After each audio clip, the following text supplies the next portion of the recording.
O ano passado, eu tive a paciência de fazer esse levantamento jogo por jogo.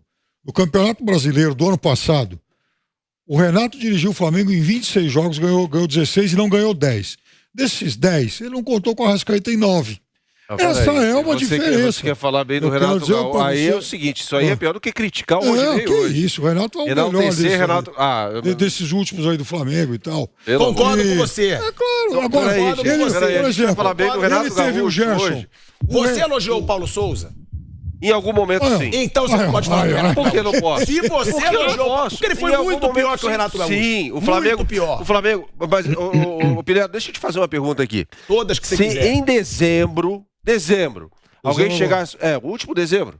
Alguém chegasse pra você, depois da saída do Renato Gaúcho, e falasse assim, o técnico do Flamengo é Dorival Júnior. O que você ia falar? Eu falei agora. Eu falei que eu não concordava. Eu falei que eu não achava o treinador à altura do Flamengo pra essa situação.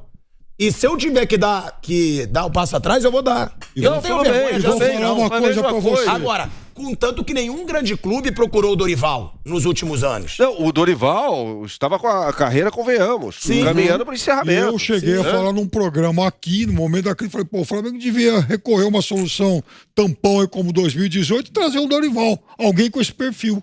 Mas calma que não ganhou nada, não foi campeão de nada ainda. Bastante, cara. Não, melhorou. O jogo de hoje, eu vou te falar. O jogo de hoje foi o melhor jogo do Flamengo no ano. Disparado. As outras equipes, eu não quero ser otimista, entrar em êxtase no jogo só. Mas aqui você pode entrar. Tá, mas assim, pelo que eu vi hoje o jogo do Flamengo, e eu vou te falar, não é qualquer time que o Flamengo enfrentou. Não foi 7-1 em qualquer time. Foi um time que todo mundo, no jogo passado aqui, tava todo mundo chato, deu uma massa. Ninguém, vamos lá. A prova de tudo isso é assim, ninguém aposta R$500 numa galinha morta. É isso. Entendeu? Ainda mais um cara que jogou bola. O Piperno, que é um cara que conhece muito de futebol. Você apostou 100, que classificaria, mas não venceria. Os dois jogos. O Flamengo hoje não venceu qualquer time. E uma atuação assim, impecável. Hoje é uma atuação que a gente não pode falar nada. O Tolima não ameaçou o Flamengo em momento nenhum. Nada. Nenhum. E o técnico tirou o jogador aos 28 minutos do primeiro tempo para não tomar de 10. Ele tira o principal armador, ele tira o Arrascaeta dele, guardadas as devidas proporções, que é o Catanho, para colocar um volante. Foi o cara que falhou muito na final do Campeonato Colombiano. Sim, tudo bem, mas ele tirou o principal jogador do time, para botar um volante. Eu falo, vou tomar uma sacola. O Rodinei tem que ser visto com, assim, o devido... Enfim, não é isso, é o devido cuidado, porque é óbvio que ele não está à altura, por exemplo, de um Arrascaeta, Gabigol, Pedro, mas ele é um cara para você ter no elenco. Porque ele é um lateral que avança muito, então para uma situação específica, você tá jogando contra um time fechado, aí você pode utilizar o Rodinei. Nem que seja para animar a festa. Era ele que eu ia chamar. Rodrigo Viga no Rio de Janeiro. Rodrigo Viga, hoje o Flamengo convenceu. O Bernardo Ramos, ele tentou criticar o Rodinei hoje, eu sei que você vai concordar com ele. Mas vai devagar. O Rodinei hoje jogou muito. Então, quando o cara joga bem, merece elogio.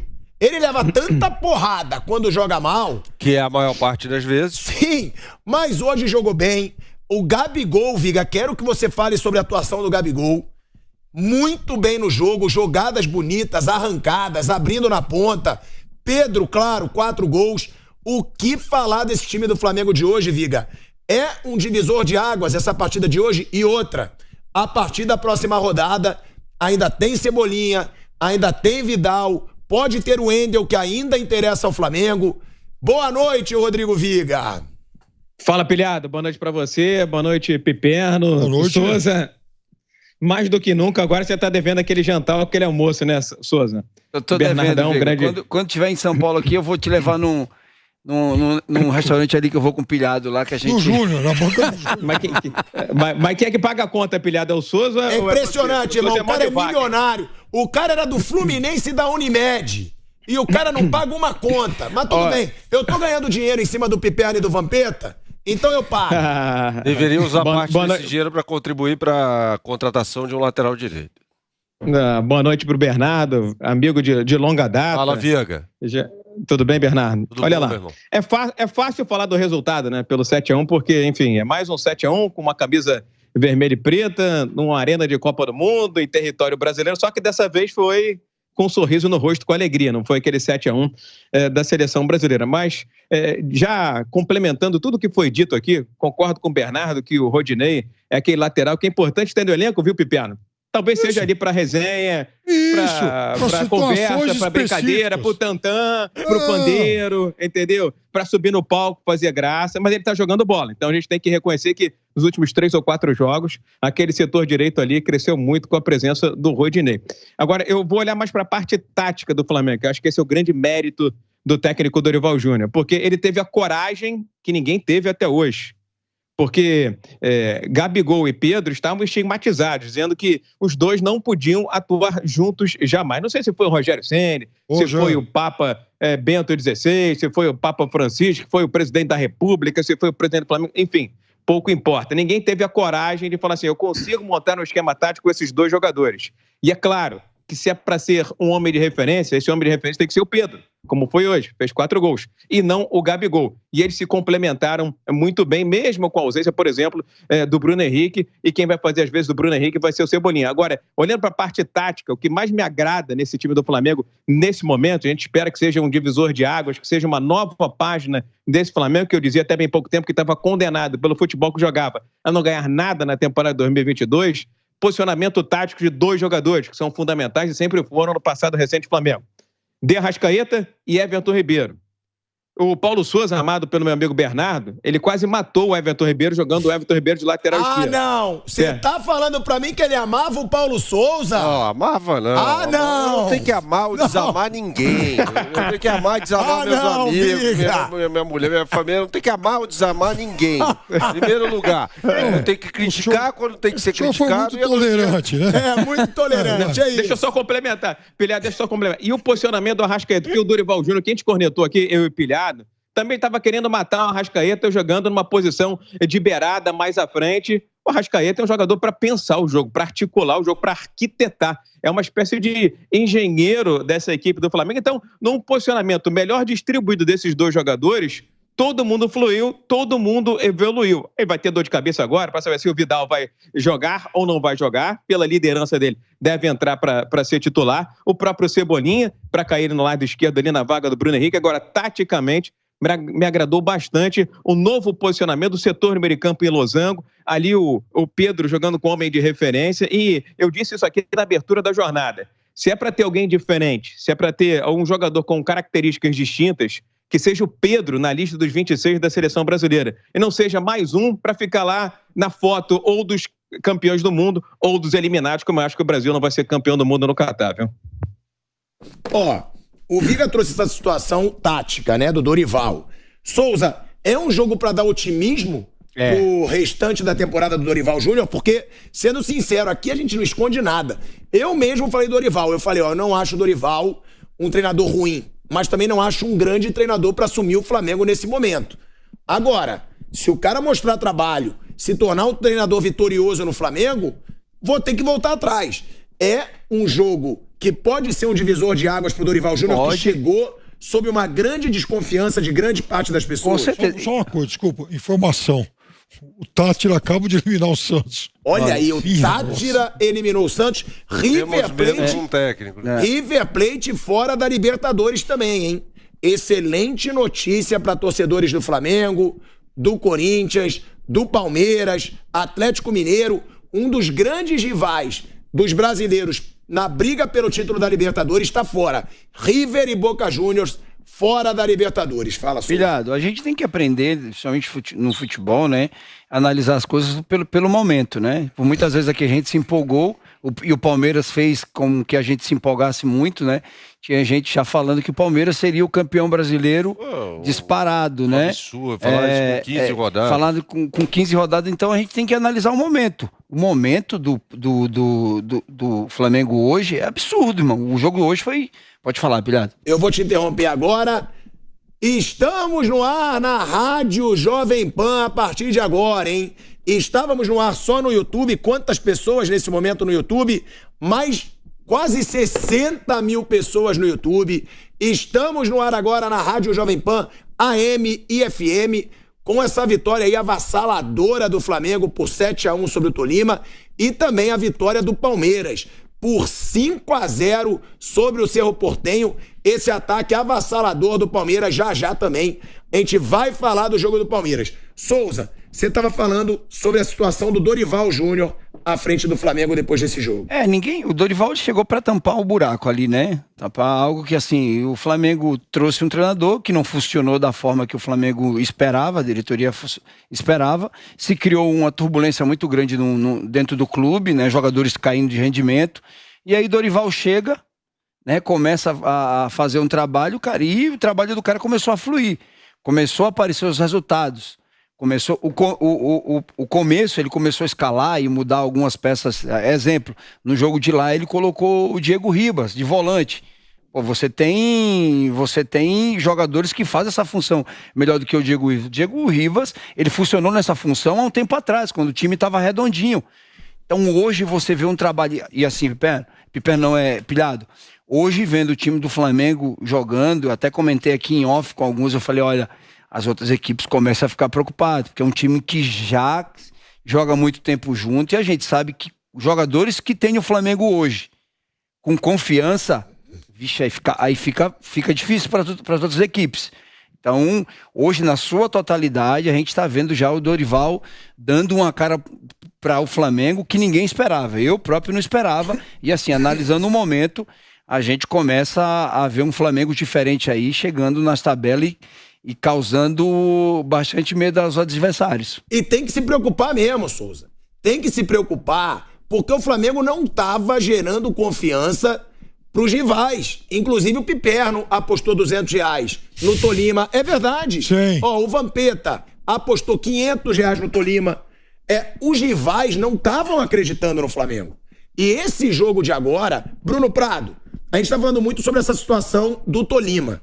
Que agora algumas pessoas, mas o Tolima também, quando o Flamengo caiu com o Tolima, só se escutava isso. Nossa, o Piperno então, que acha que entende, ele só falava. Eu falei que ia passar com o Tolima é um baita adversário. Eu falei que o Flamengo...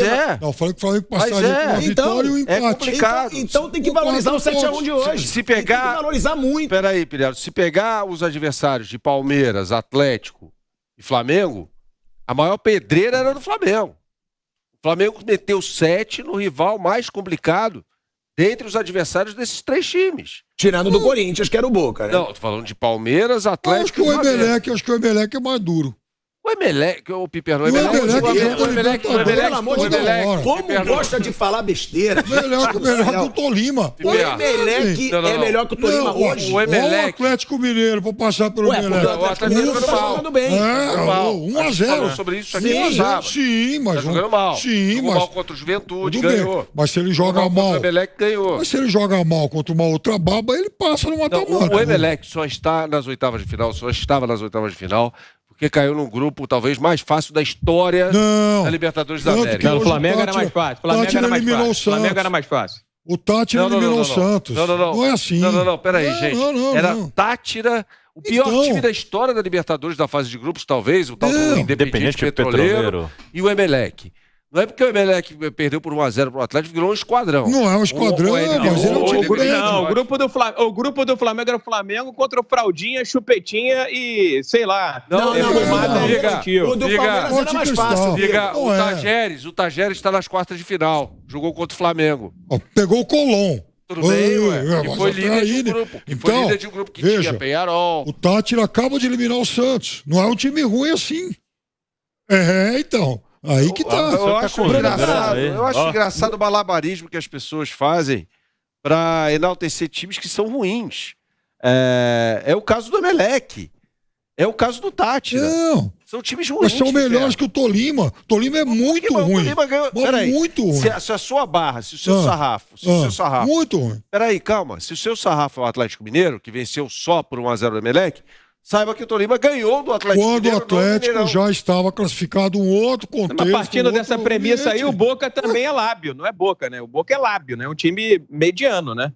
visto que o Corinthians, com todo o mérito que merece, jogou todo estrupiado, todo desfalcado com a molecada e se classificou lá dentro. Então, partindo dessa premissa, o Boca é lábio, o Boca é meia boca, vamos dizer assim. Então, o que eu tenho dito aqui na Jovem Pan, viu, Bernardo? Eu acho que é péssimo, é horrível essa decadência econômica no continente sul-americano, exceto Brasil, porque o Brasil já está se tornando dominante, com times que não são lá essa paçoca toda, não são o último refrigerante do deserto. E a gente fica sem comparativo. Então é ruim para o futebol brasileiro, pior ainda para o futebol argentino, pior ainda para o futebol uruguaio. E aí quando os sul-americanos forem brigar de peito aberto com os europeus, a grande chance é de fazer forfait, é a grande chance de ser eliminado em qualquer que seja a competição, porque o nível aqui baixou e baixou muito. Não é que o futebol brasileiro evoluiu demais, as economias de Uruguai, de Chile, de Argentina estão degringolando. Isso se reflete em todos os segmentos, inclusive no futebol. E o futebol brasileiro vai pagar esse pato.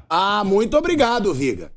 Muito obrigado, porque tem baba-ovo aqui de futebol argentino, que viu o Boca Juniors sendo eliminado ontem, que viu o River Plate sendo eliminado hoje por outro argentino, mas que não vai passar desses brasileiros que a gente está falando, que é o Vélez. Eu quero ver a carinha do Piperno, do Vanderlei Nogueira, do Flávio Prado. Flávio Prado é frouxo. Demora pra ver a cara dele, porque ele não aparece. Hoje sobrou pra todo mundo. Amanhã ele vem. O Flávio Prado, ele só vem amanhã, depois de 2 dias dele ser humilhado em todas as redes sociais. Bruno Prado. Você tá rico. Você tá rico. Isso aqui não é nada ainda. Isso aqui é só uma parte. Sim. Isso aqui é o que Piperno perdeu pra mim, por apostar no Boca, por apostar no Tolima, outra. Certo. Amanhã... Apostei no Tolima. Calma aí. Começa. Amanhã me aguarde, Bruno Prado. Sim. Porque amanhã eu venho de mala de dinheiro. Tem que ver mesmo. Uma mala. Eu sou como um magnata. Vampeta fez uma aposta alta. Claro, o Vampeta quis apostar R$500 no Tolima, o azar é dele. Eu não tenho pena das pensões dele. Agora, Bruno, essa situação do futebol brasileiro tá mais do que provado. Argentino não é mais bicho-papão. Mas é a Bombonera. Mas é o Monumental. Gente, o futebol brasileiro hoje ele é muito mais rico. Ele tem muito mais jogadores de peso do que o futebol argentino e vai ganhar mais uma Libertadores esse ano. Vai ser mais um brasileiro campeão esse ano de novo. Tem uma questão financeira, sim, e acho que assim, atinge principalmente 3 clubes, né? Eu acabei de fazer o jogo do Santos, né? Aquilo lá também não é todo mundo que é rico, bom, né? Já caiu o bucho? Não sei. Mas eu acabei de fazer Santos e Tátira, não é todo mundo que tá rico, tá bom, né? Então, assim, Flamengo, Palmeiras e Atlético, cada um do seu jeito. Flamengo e Palmeiras, acho que numa coisa mais sustentável. O Atlético tem os seus investidores e hoje tem elenco, tem dinheiro para contratar grandes jogadores. Esses times, eu acho que sim, eles estão acima. Os outros... não acho que são tão diferentes. Também não acho que os nossos times sejam super times. Quando não joga bem, eles têm dificuldades como o Atlético teve. O Flamengo e o Palmeiras pegaram alguns adversários fracos, mas é mérito deles meter 7 em um, 5 no outro. Acho que eles têm méritos. Acho que a maioria dos clubes brasileiros não faria essa goleada. É que eles estão mesmo acima da maioria. Aí, o Flamengo, o Palmeiras, o Galo, quando eles estão minimamente organizados ou apaziguados, eles conseguem ter um domínio. Acho que não é uma coisa assim avassaladora contra todos os times, mas tem um domínio sim financeiro, mas não acho que é o futebol, acho que são 3 ou 4 times brasileiros que tem mais grana que os outros, que tem um monte de time brasileiro quebrado também. Tem mais um que vem aí, Bruno. Quem? O Atlético Paranaense. É um time bem organizado, tá investindo já há muito tempo. Investindo em jogadores muito bons, rejuvenesceu principalmente o ataque. Contrata jogadores o Vitor Roque, Canóbio e tal. Então tem uma molecada de mas eu acho que pra chegar Flamengo, Palmeiras e Atlético Mineiro vai demorar muito ainda.